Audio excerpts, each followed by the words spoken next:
Hello বন্ধুরা, এখন আমি সোনি লিভে আসা ফ্রিডম অ্যাট মিডনাইট বলে ওয়েব সিরিজটা রিভিউ করতে চলেছি, যেখানে আছে টোটাল 7টা এপিসোড এবং ডিরেক্টর হলো নিখিল আদবানি। গল্পটাই ছোট করে বলি, স্বাধীনতার আগে সময়, সেই সময় 7টা মানে পার্টিশন হবে এবং সেই রিলেটেড যা যা ঘটনা ঘটেছিল, সেটা কংগ্রেস এবং মুসলিম লীগ সঙ্গে আরও যেই সমস্ত দল ছিল, আকালি দল হোক, বিভিন্ন ছোট ছোট দল হোক, তাদের মধ্যে কি কি পলিটিক্যাল ওয়ার হয়েছিল এবং সেখানে কিভাবে মাউন্টব্যাটেন প্ল্যান কিভাবে ইমপ্লিমেন্ট হলো এবং সে তার আগে কি কি ঘটনা এখানে ঘটেছে, কিভাবে এরকম মুসলিম লীগের ডিমান্ড আসলো পাকিস্তান হওয়ার, জিন্নার যেটা ডিমান্ড, এবং গান্ধীজি এবং নেহরু তারা কীভাবে চেষ্টা করেছিল যাতে দেশ বাটোয়ারা না হয় এবং আলটিমেটলি যখন বাটোয়ারা হলো তখন কী কী সত্যয় আসতে হলো তাদের, এই নিয়েই সম্পূর্ণ এই গল্পের সিরিজটা রয়েছে। এর থেকে বেশি জানতে হলে আপনাকে সোনি লিভে গিয়ে এই সিরিজটা আপনাকে দেখতে হবে। দেখুন, সিরিজটা যেভাবে শুরু হয়েছিল টপ লেভেলে ছিল যেরকমভাবে, দেখুন এর মতো অনেক কিছু সমস্যা আছে যেগুলো আমার মনে হয়েছে যে এটা পুরোপুরি হয়তো সত্য না, বা হয়তো একটা সাইড নিয়ে হয়তো দেখাচ্ছে, তবুও স্টিল এই স্ক্রিন প্লেটা যেরকমভাবে রাখা হয়েছিল সেরকমভাবে নিয়ে যাচ্ছিলো গল্পটাকে, আমার কিন্তু দারুণ লাগছিল। কিন্তু একটা সময় কিন্তু গল্পটা কিন্তু ফল ডাউন করে, যেটা আমার মনে হয়েছে এই সিরিজ হিসেবে একটা খামতি হয়ে গেছে এর দারুণ একটা সিরিজ না হওয়ার।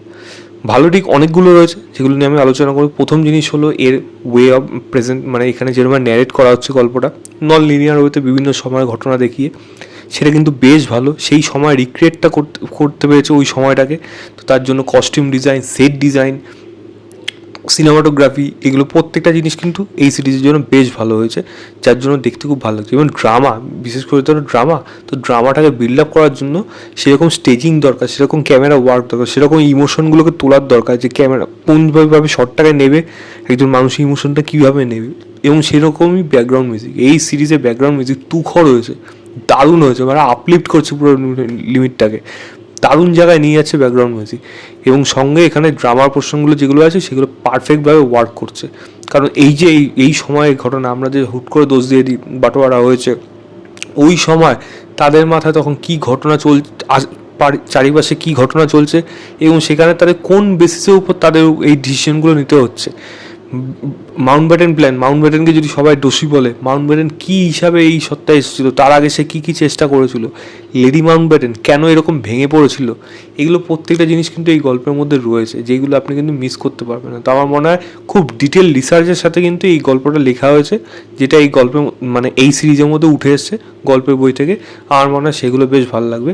যদিও খামতি যেগুলো আছে সেগুলো আমি পরে বলবো। এরপরে বলবো হলো এর পারফরমেন্স। প্রত্যেকের পারফরমেন্স ভালো, মানে আপনি সিদ্ধান্তের পারফরমেন্স, সে চেষ্টা করেছে অনেক নেহরু হয়ে ওঠার, যদিও তার এজ এবং তার প্রস্থেটিক মেকআপ সেখানে অনেকটা বেশি মানে খামতি থেকে গেছে, কিন্তু সে নিজের মতো চেষ্টা করছে নেহরু হয়ে ওঠা, যেটা তার পক্ষে যতটা সম্ভব সে করেছে। গান্ধীর রোলে যে রয়েছে সেও কিন্তু অনেক চেষ্টা করেছে গান্ধী হয়ে ওঠার, অনেক জায়গায় সে সফলও, কিন্তু কিছুটা জায়গায় মনে হচ্ছিল তার মধ্যে কোথাও একটা জড়তা রয়েছে, বা কোনোটার মধ্যে গান্ধীর মতো সে নকল করছে। এই নকল জিনিসটা আলাদা, আপনি ফলো করবেন, আপনি সেই জিনিসটাকে আপনি নিজের মতো ক্রিয়েট করে লুকালাইক শুধু হলো না, সেই চালচলনটাকে আনতে হবে। আপনি তার ভঙ্গিটাকে যেন ব্যঙ্গ না হয়ে যায়, সেই জিনিসটা ব্যঙ্গটা আমার মনে হয় কিছু জায়গায় হয়ে গেছে, যেটা আমার একটু অবাক লেগেছে। বাট তার পারফরমেন্স কিন্তু ডেফিনেটলি আমার ভালো লেগেছে, এবং কিছু কিছু জায়গায় কিন্তু তার ইমোশনগুলো দারুণ। একটা এপিসোড তার একটা নোয়াখালী ঘটনা যখন ঘটবে, আপনারা জানেন যারা ইতিহাস পড়েছেন, তখন লাস্ট ওই এপিসোডটা যখন হেঁটে চলে আসে নোয়াখালীর থেকে দিল্লির দিকে, নোয়াখালী ঘটনাটা হয়ে যাওয়ার পর ওই জায়গাটা যেরকম শেষ করেছে, ওই জায়গায় এক্সপ্রেশন দেখবেন দারুণ লাগবে। একটা জায়গায় কংগ্রেসের সাথে বিবাদ হয়ে সে বেরিয়ে যাচ্ছে, একলা চলে ওরে গানটা গাইতে গাইতে ব্যাকগ্রাউন্ডে সেটা বাজছে, দারুণ লাগবে সেগুলো। তার পারফরমেন্স কিন্তু ডেফিনেটলি ভালো। এছাড়া রাজীব চাওলার কথা বলবো, যে সর্দার বল্লভভাই পটেলের কাজ করেছে, তার পারফরমেন্স বেশ ভালো এবং খুব ভালো ইম্প্যাক্ট পড়বে এই গল্পের মধ্যে সর্দার বল্লভভাই পটেলের, যেটা অনেকেই কিন্তু জানে না, এবং সেটা কিন্তু কেন সেটা এই গল্পের মধ্যে উঠে আসবে, যেটা আমার মনে হয় সবথেকে ভালো লাগবে। এছাড়া ছোটোখাটো রোলে যারা ছিল প্রত্যেকেই এখানে ভালো। লেডি মাউন্টব্যাটেন একটা জায়গায় ভেঙে পড়বে, তো সে একটা ঘটনা জেনে এসে ভেঙে পড়বে রুমের মধ্যে, সেই জায়গাটা পারফরমেন্স দেখবেন, টেরিফিক পারফরমেন্স দিয়েছে এখানে। সিমিলারলি লর্ড মাউন্টব্যাটেন যিনি রয়েছেন, তারও পারফরমেন্স ভালো। তবে সব থেকে যদি হাইলাইট করে থাকে এই সিরিজের মধ্যে, যার পারফরমেন্স আপনার মনে নজর কেটে যাবেন, ততটাই আপনার ঘৃণা হবে, সেটা হলো আরিফ জাকারিয়া। জিন্না হিসেবে ফাটিয়ে দিয়েছে, মানে এই রোলটা দারুণভাবে প্লে করেছে, এবং সেই অরাটাকে নিয়ে আসতে পেরেছে। মোহাম্মদ আলী জিন্নার মধ্যে যে ব্যাপারটা ছিল, সে একটা রাজকীয় ব্যাপার, একটা ডমিনেন্সের ব্যাপার, একটা মানে রুলারের ব্যাপার, সেইটা কিন্তু পুরোপুরি তুলতে পেরেছে আরিফ জাকারিয়া। আপনার বেস্ট পারফরমেন্স লেগেছে আমার আরিফ জাকারিয়ার, তার পারফরমেন্স কিন্তু আপনার দেখলে মনে থাকবে। তো সে বেশ ভালো। এছাড়া যদি বলি এই সিরিজের মধ্যে বেশ কিছু ভালো ভালো ডায়লগ রয়েছে, যেগুলো পাওয়ারফুল ডায়লগ, যেটা আমরা খুব ভালো লাগবে।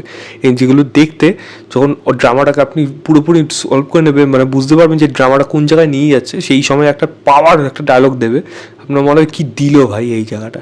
সেই যেরকমভাবে লেখা হয়েছে স্ক্রিন প্লেতে, ডায়লগগুলো খুব জাস্টিফাই করেছে এই গল্পের মধ্যে, যেটা আমার দেখতে খুব ভালো লেগেছে, শুনতেও খুব ভালো লেগেছে। এছাড়া গল্পের প্রথম 5টা এপিসোড দারুণভাবে যায় এবং তার স্ক্রিন প্লে কিন্তু একেবারে টপ নজর থাকে। স্লো পেস ড্রামা হওয়া সত্ত্বেও আপনার অ্যাটেনশন গেইন করে রাখবে যদি আপনি পলিটিক্যাল ড্রামা এই জিনিসগুলো ভালো লাগে এবং হিস্ট্রি যদি আপনার ভালো লাগে, তাহলে কিন্তু এটা পুরো গেইন করে রাখবে, তার পুরো ক্রেডিট এদের রয়েছে।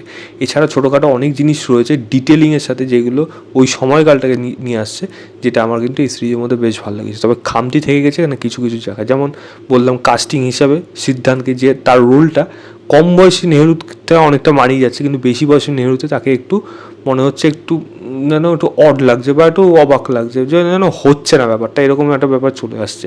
সিমিলারলি এখানে প্রস্থেটিক মেকআপে প্রত্যেকের কাজ কিন্তু খুব একটা ভালো না, যেমন সর্দার বল্লভভাই প্যাটেল হোক, নেহরু হোক, গান্ধীর হোক, এগুলো পরিষ্কার কিন্তু বোঝা যাচ্ছে যে মেকআপে কিন্তু এখানে গন্ডগোল রয়েছে, পুরোপুরি বোঝা যাচ্ছে এখানে।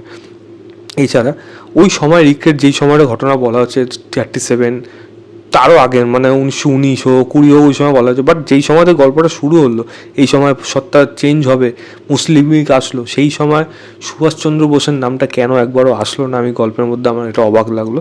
জানি না, এটা তো গল্পের মধ্যে ছিলই না, তারা ওই দিকটা আনেইনি, বাট সেটাকে অ্যাটলিস্ট অ্যাডাপ্টেশন করে সেটাকে আনা যেতে পারতো, সেটা আমার একটু অবাক লাগলো।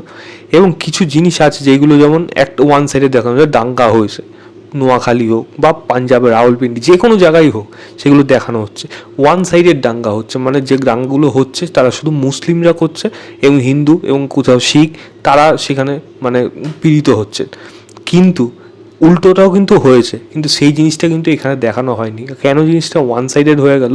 মুসলিম লীগ ডেফিনেটলি ওই যা হয়েছিল খুবই খারাপ জিনিস, কিন্তু আমার মনে হয় ব্যালেন্স ওয়েতে দেখানোর প্রয়োজন ছিল, তাহলে এর মধ্যে মানে সত্যতা এবং নিউট্রাল ব্যাপারটা কিন্তু উঠে আসতো। আমার মনে হয় যে দিকটা এখানে মিস করে গেছে বা দেখাতে চাইনি, কেন চাইনি সেটা তাদেরই ব্যাপার। আমার এগুলো দেখে একটু অড লেগেছে। এরকম ছোটোখাটো ঘটনা রয়েছে, অনেকগুলো রয়েছে এখানে, যেগুলো আমার অবাক লাগবে। একটা জায়গা আছে, একটা জহর প্রথার মতো মেয়েদের ঝাঁপ দিতে হয়েছে, আপনার রোম খাড়া দিয়ে উঠবে ওই জায়গাটা দেখে, চোখে জল চলে আসবে ওই জিনিসটা শুনে। তো ইমোশনগুলো কিন্তু খুব সুন্দরভাবে এখানে উঠে এসছে এবং প্রত্যেকটা ক্যারেক্টারকে কিন্তু আমি ফিল করতে পারবেন যে কেন তারা এগুলো করছে এবং তার পেছনে কী কারণ ছিল, কী উদ্দেশ্য ছিল। তো ক্যারেক্টারগুলো ডাইনামিক্সগুলো ওই সময়টাকে মানে ওই সময় তাদের মধ্যে মানসিকভাবে কী চেঞ্জেস আসছিলো এবং কী করছিল তারা, সেগুলো বোঝানোর জন্য কিন্তু ডিরেক্টর এবং রাইটার এখানে অজস্র চেষ্টা করেছে, সেটা কিন্তু ম্যাক্সিমাম জায়গায় আপনার সফল হয়েছে। যদি আপনি হিস্টোরিক এরকম পলিটিক্যাল ড্রামা যদি আপনার পছন্দ হয়, আপনি কিন্তু লিটারালি এটা এই সিরিজটা ফ্যান হয়ে যাবে। তবে এই সিরিজটা দারুণ হতে পারে না, কিছু কিছু এরকম ছোটোখাটো সমস্যা থাকতে আরও বেশ কিছু সমস্যা রয়েছে এর মধ্যে, যেগুলো আমার মনে হয় ওই দিক দিয়ে আলোকপাত করেনি বা ওই দিকগুলোকে ইগনোর করে চলে গেছে, বা ওখান থেকে মনে হয় ওয়ান সাইডের হয়েতে এই সিরিজটাকে দেখানোর চেষ্টা করা হয়েছে, যেটা আমার একটু খামতি লেগেছে। আমার কাছে এই সিরিজটা আমি এটাকে 7 দেবো আউট অফ 10 বলবো। যদি দেখার ইচ্ছা হয় দেখতে পারেন, এটা আপনার সময় নষ্ট করবে না, এটুকু আমি বলে দিতে পারি। তো এই ছিল আমার overall review freedom at nights বলে ওয়েব সিরিজটা। ভিডিওটা ভালো লাগলে লাইক শেয়ার, চ্যানেলটাকে অবশ্যই সাবস্ক্রাইব করে দেবেন। বাই।